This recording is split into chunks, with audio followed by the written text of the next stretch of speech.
But definitely, I think Jean-Paul on a bit of a hot seat because of that. Yeah, definitely. I thought that was interesting. Like when Jackie was reading the fact, because like the players tell, like Jackie, their fun fact about them. And the fun fact there being that he topped all those regionals and doing well with White Force. I was like, wait, is he giving away the deck he's playing to his opponent? But now that we know they've faced each other before, there's a chance that he already knows that his opponent is on that White Force strategy because he was probably using it when they played in Orlando. Yeah, in the back of his mind, Jean-Paul probably sits down and thinks, is this the guy that played with White Forest not too long ago? Like, do you think he'd run it back this weekend? The format's different. The card releases have come out.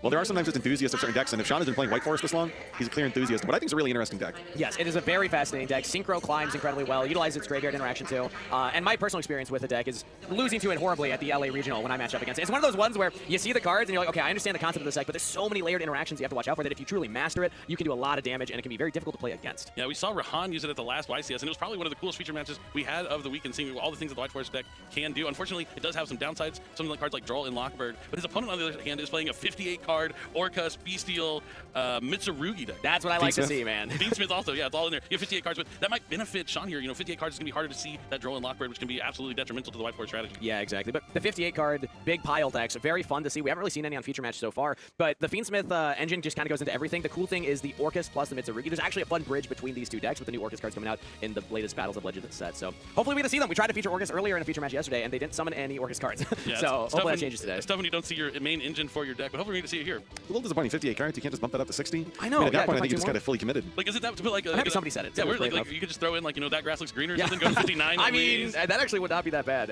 in the Orcus deck. I'm a little surprised that he just doesn't have a single copy because why not, right? Yeah, it would be interesting. Maybe forgot it at home. Yeah, so is it, but still in this tournament, undefeated technically, 7-0-3. But that's enough points. I don't see a number under that L category there, Billy. That counts. That still counts a little bit there, but it looks like our players are shuffled up and ready. It's time to duel. It's game number 1, round 11 in AWCQ 2025. Let's duel. Game 1 coming up right here. Let's see who's able to get the die roll win. Playing Orcus. I've been playing a lot of the Orcus deck myself with Fiendsmith. I paired it with the Azamina engine as opposed to the Mitsurugi, and it does look like Sean is taking this one. I do obviously like going first with this, but it does not have like no options going second, especially the Mitsurugi engine, very strong at just being able to keep playing a lot of cards. And actually, I think I might have been wrong there. It is Jean-Paul going first. No, I think it is Sean. Oh, no, never mind. But Jean-Paul is going to be the first to act there with a Mulcharmy Perilia and a Mulcharmy Perilia. Yep, the double. Okay, when your opponent does double Perilia, Joe, is that you consider maybe your opponent's down to 3 cards? Do you just pass if you're going to summon a monster, or avoid summoning a monster from hand at all costs? I am definitely incentivized not to summon if it's an option, if it's even a remote option. Yeah. And what's interesting, there are definitely some strategies that if they can special summon from the deck, can actually somewhat circumvent that. I'm not sure that that's really going to be the case here. Oh, the beautiful variant artwork of Diabellstar. I love to see it. But yeah, wanted into a couple Perilias, not great. Diabellstar's a beautiful card, but you definitely don't want to have to summon that from your hand. Theoretically, if you have things like a Deception, I mean, obviously the Witch is usually what gets you to Deception, but you can always summon from the extra deck, from the deck, things like that. So Instant Fusion coming out here to start things off. Might summon out the Millenniumize if he thinks that he wants a piece of interruption. Oh, called it. Millenniumizer Trick can negate like those cards you can discard from your hand to the graveyard. Kind of like the second called by the grave.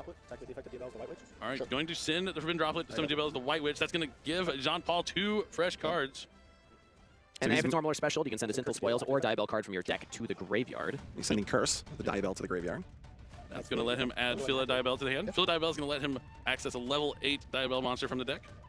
But clearly he has made the decision that he will push through the 2 Perilias. I wonder if he's only going to summon 1 time, though, and make it so that it's basically just a trade, 2 for 2. Yeah, I would say maybe at least 2, because he'll summon the Black Witch. That'll give him 2 more cards. But putting the Vengeance in the graveyard means it'll be able to summon itself back from the graveyard and not from the hand, so he won't be giving his opponent 6 cards.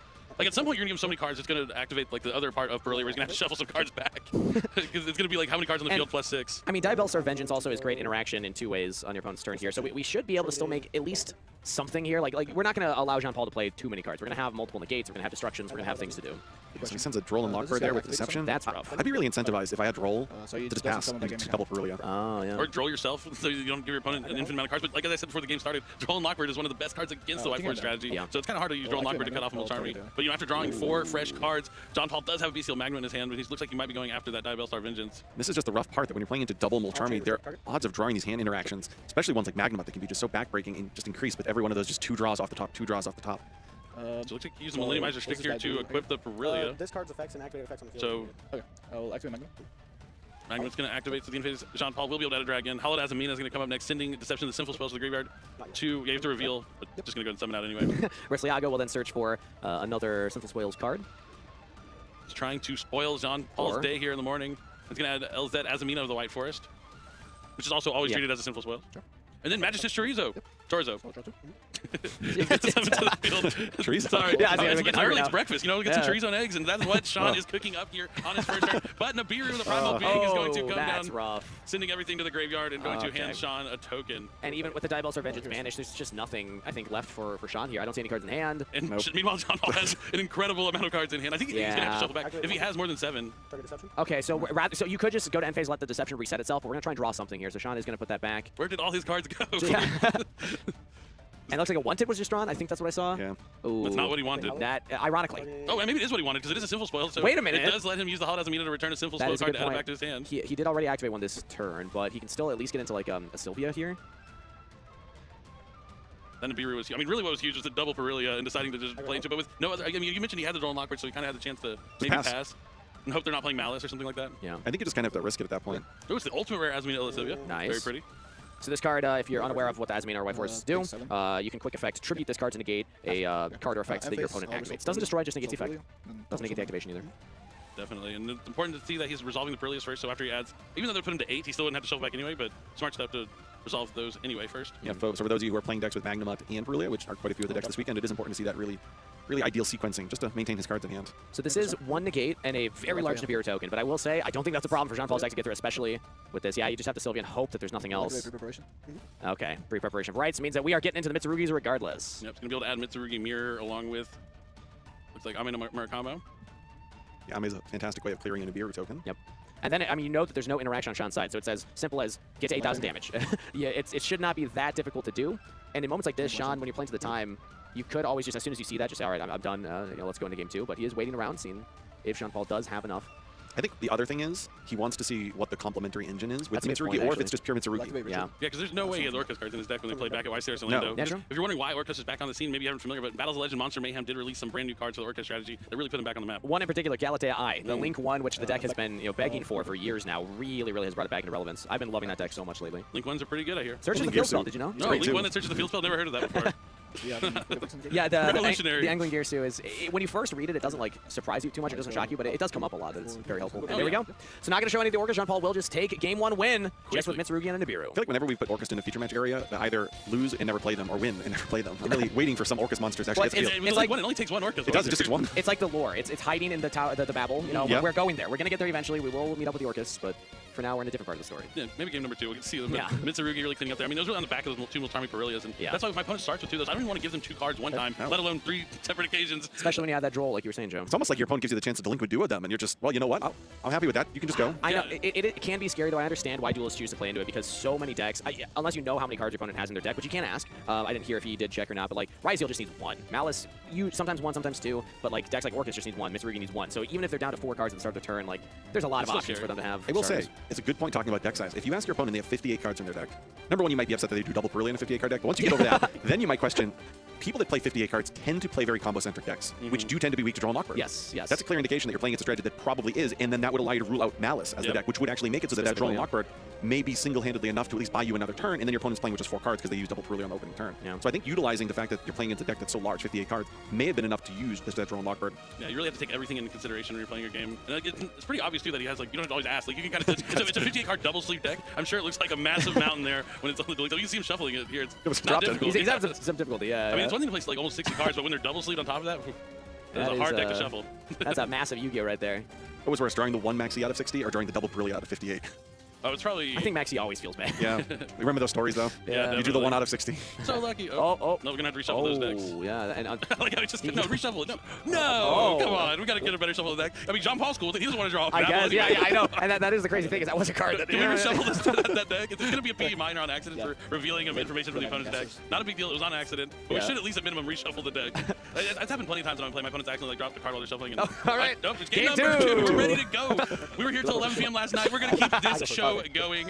Time to draw. I think it's just hilarious that Jean-Paul didn't want to reshuffle. I know, yeah. Because every time that happens, I immediately grab my deck back and I'm like, I'm just going to give it another shuffle. It's all good. Oh my gosh, look at this. He has 2 Malcharmies again. No way. I think he has 3.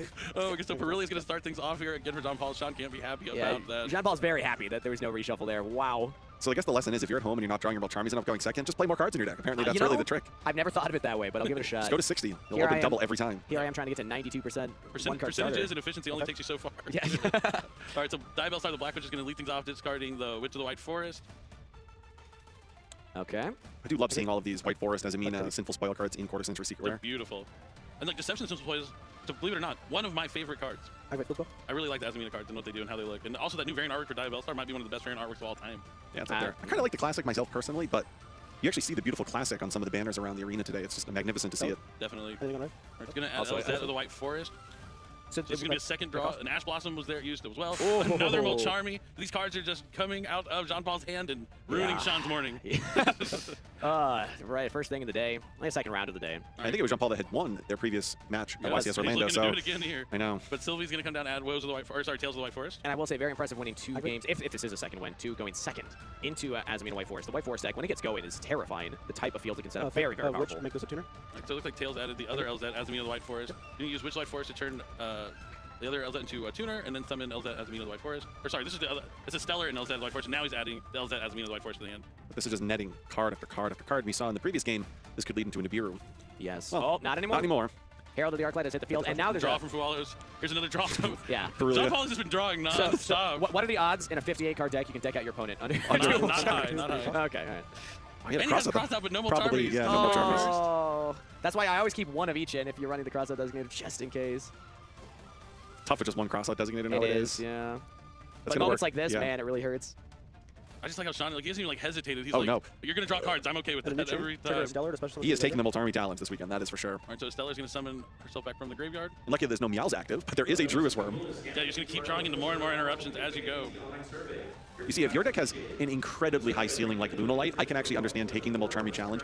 If you know you're playing against one of the strategies this weekend that's using the kind of slim 9-hand interaction package of 6 Molcharmies and Droll, because you know they're not going to draw into something like Nibiru or Druis Worm or Magnabot as likely.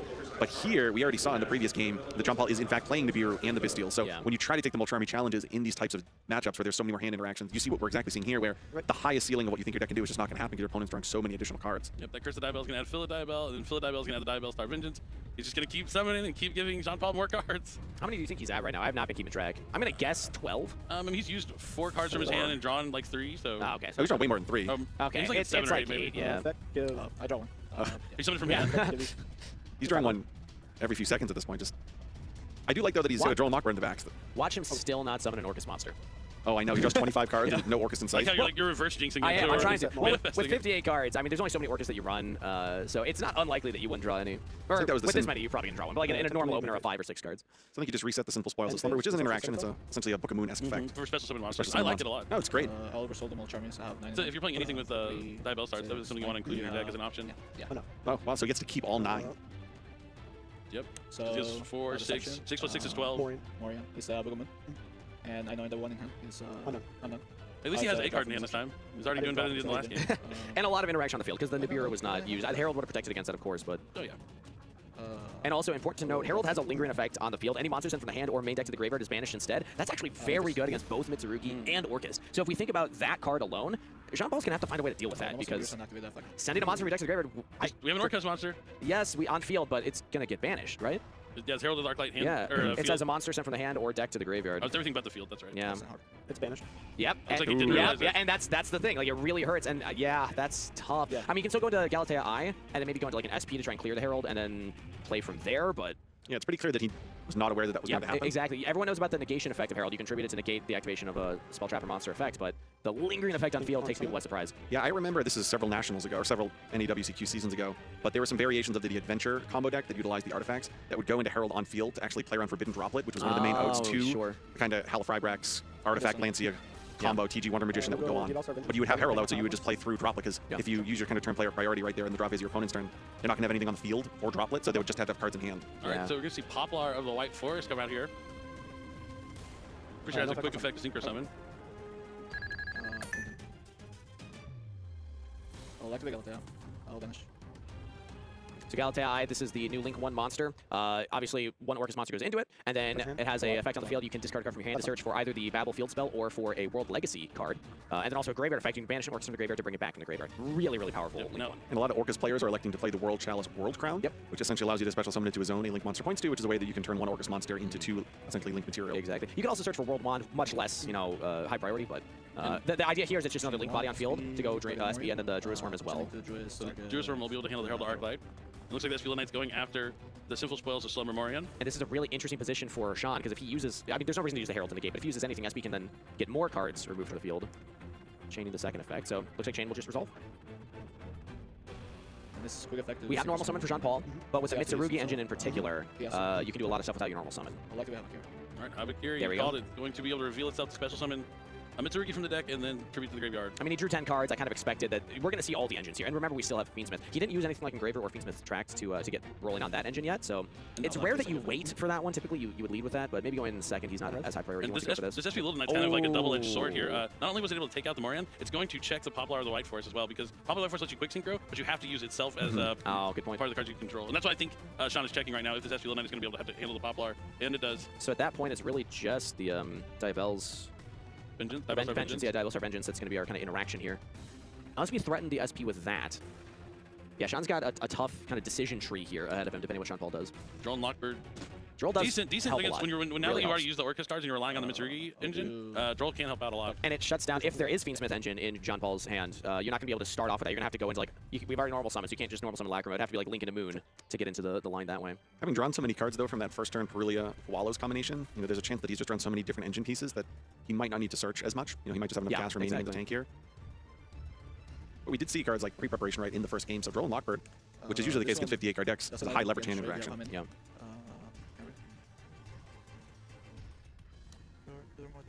So this is the develop. Okay.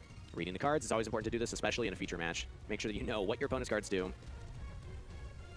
Azamina White Forest has many layered effects, many effects that are lingering on field and then can activate. Even graveyard effects you have to watch out for too. Yeah, and that's important as well, because you need, some of these are going to come back. They're going to return synchros to re-special summon. Although, I believe some have been banished already, because I know we hit one with the Druid Swarm. Yeah, I mean, at the very minimum, Sean is going to get another turn. Sure. Because SP Little Knight, I mean, we're going to battle, but SP Little Knight uses the effect, so he wouldn't be able to attack directly this turn. True. I'll chamber Rokomo. Oh, yeah, well, now that he has no card.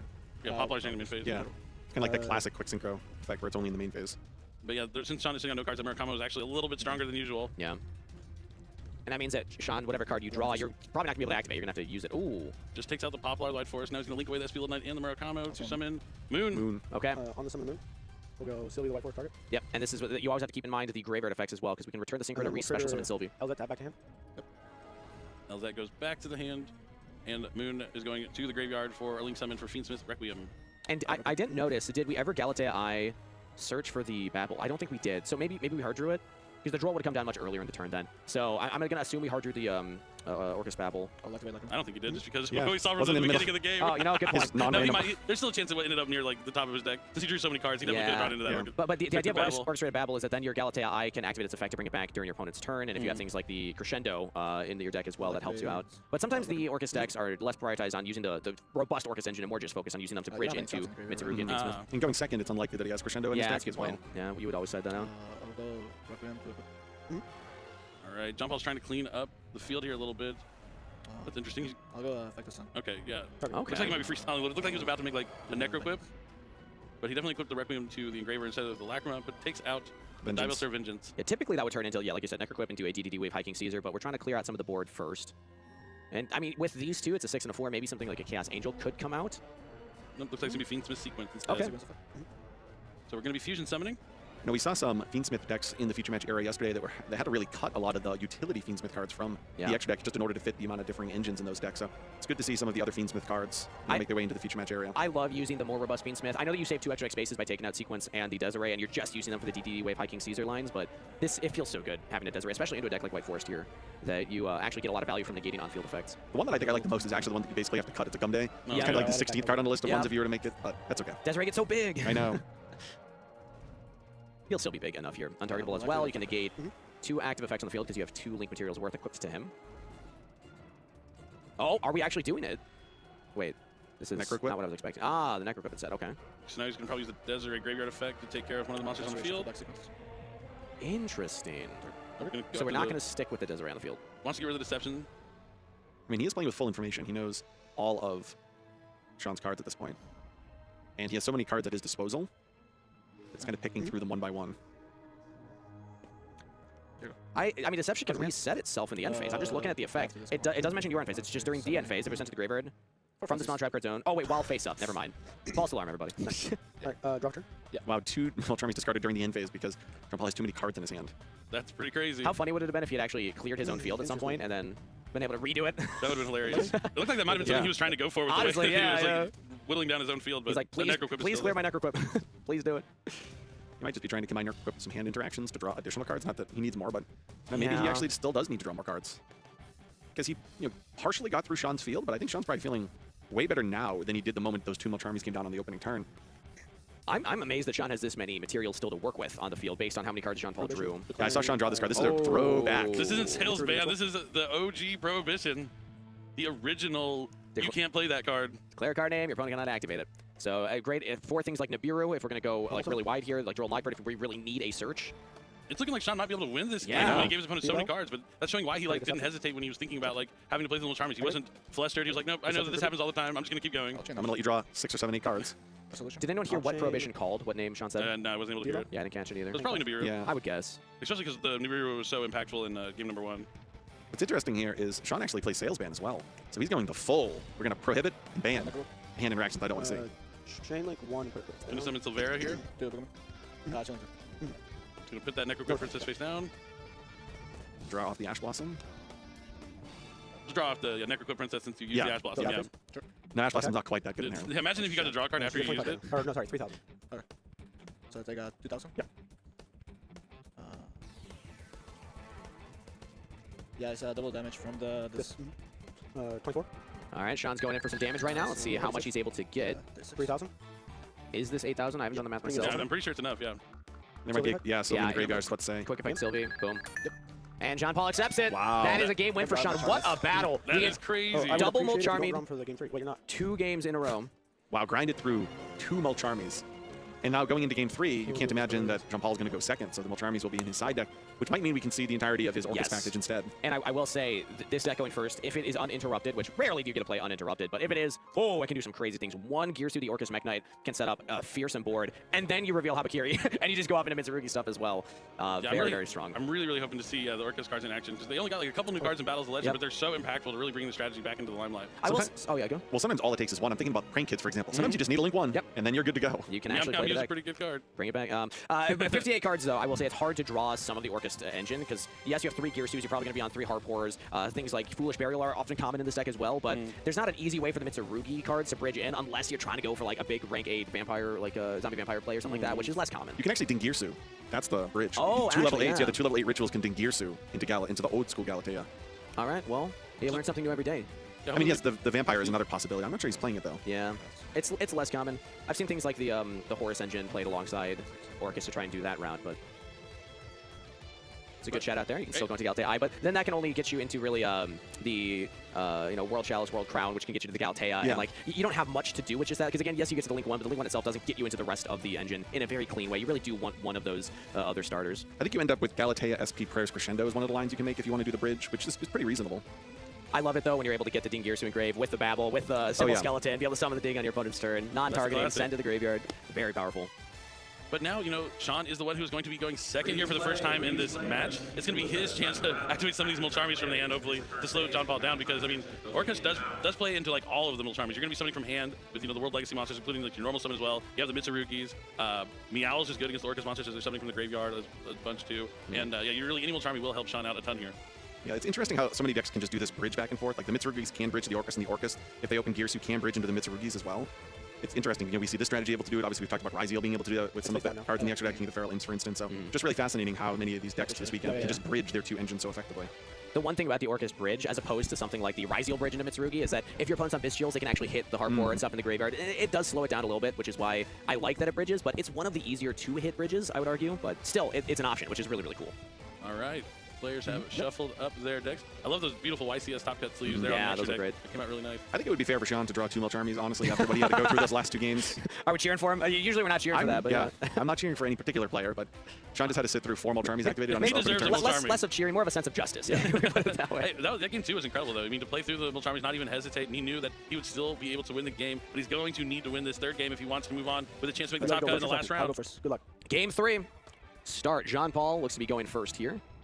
And now we get to see, again, Mitsurugi Orcust going first for the first time in this best of 3. And we have the normal summon Gearsu, 3 in the deck, 58 total cards, probably the best normal summon you could ask for. And it's uninterrupted, so if you have an imperm or effect failure or anything, you want to hit this, because not only is this an on-summon effect, you also have the on-field effect, where you can summon a token to both sides of the field, and that's going to shut down things like imperm at that point. And I'm here, he says he has 2 World Legacy tokens. They're literally what it summons. Yeah. It's the actual token. That is beautiful. I love that. I love that so much. It's literally what they summon. Yeah. As cool as those judge tokens are. So from here, the combo, there's a couple different ways you can go, but usually the token into the link 1, this will search for the orchestrated babble, and then you can go into straight into Fiendsmith Engine from there, and then insulate from Nibiru, and then continue with Orcust stuff, which is really, really cool, because you're not dark locked yet. Orcust will eventually dark lock you, but we're actually going for the Crown Light instead. And this is what I'm saying. You have decisions to make here. The Babble, if you already hard draw, you don't have to search for it. Or if you just value having more bodies on the field, because the level 4 can bridge net into King of the Pharaoh Limps and get into Mitsurugi stuff. It seems like maybe Jean-Paul's prioritizing that more. Yeah, so many bridges in this particular strategy. I mean, there's basically 3 strategies that can all interbridge with one another. Yeah. Yep, so Moon of the Closed Heaven is going to be sent to the graveyard for the link summon of Fiendsmith Requiem. Fiendsmith Requiem is going to tribute itself off the field to special summon Lacrima of the Crimson Tears. And then Lacrima of the Crimson Tears is going to send Fiendsmith Engraver from the deck to the graveyard. And just like we saw in the last game, the Engraver is going to come back immediately. Now this is the decision. Are you going to go for a DDD High Wave King Caesar or the sequence like you did in the previous game? It looks like when he goes first, he prefers the DDD High Wave King Caesar. It's so good against Nibiru specifically. This moment right here where we're going to contact you as Necroclip, this is the last moment you have to use Nibiru, and there is none. So we're going to overlay those 2 into the DDD Wave High King Caesar, and now that will protect against special summoning effects. You can tell Jean-Paul's like, anything? Yeah, anybody who plays the Fiendsmith combo knows that that moment is critical. And now we go, okay. Yeah. So this will dark lock us, but the Mitsurugis are dark monsters as well, so that doesn't really affect that part of the deck. It only really affects the Fiendsmiths, but if you already use the full Fiendsmith combo, you feel fine about this.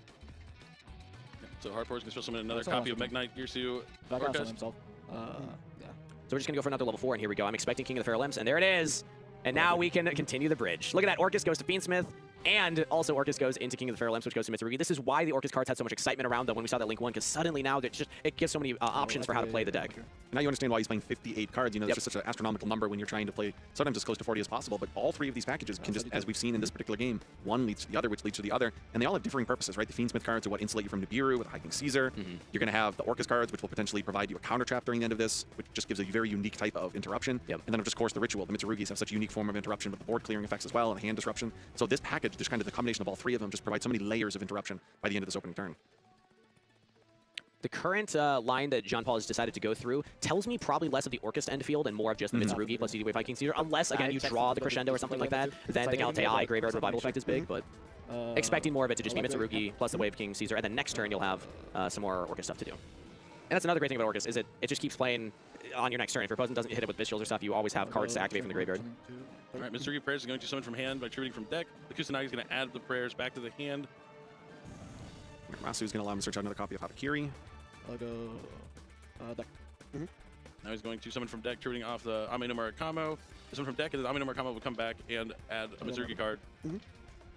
And so far, all of this is uninterrupted. It looks like Sean has no cards in hand that he's going to be able to use to stop this. Ghost Spell would have been used to stop it. Summon from grave. Yeah, so it's a you can add, and so you put it on the field first, so you don't go to search. No, yeah, it's the other way around. So it adds first, and then I'm summoning. Oh, okay. Yeah.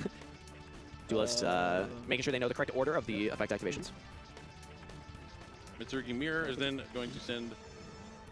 This is where I think the Gearsu bridge, on the bridge, on the bridge, on the bridge might appear to actually bring back the Orcust back into or like the swing of things. Industrial engineers right now. You know, we're just throwing those things out there.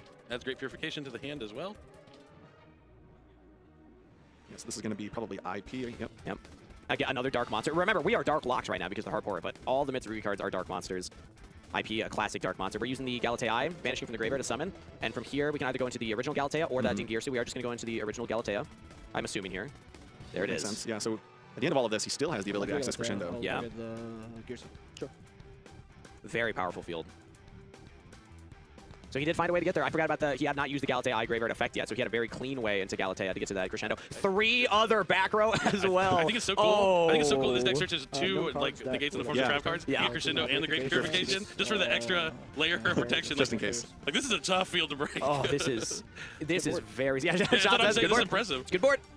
Let's see what you can do, Sean. That was a Nibiru. He just drew. Oh, classic. Too little, too late. Classic. The alt-art Nibiru, just on time. 6 card. Sean did not have double mulch armies. He had the opposite.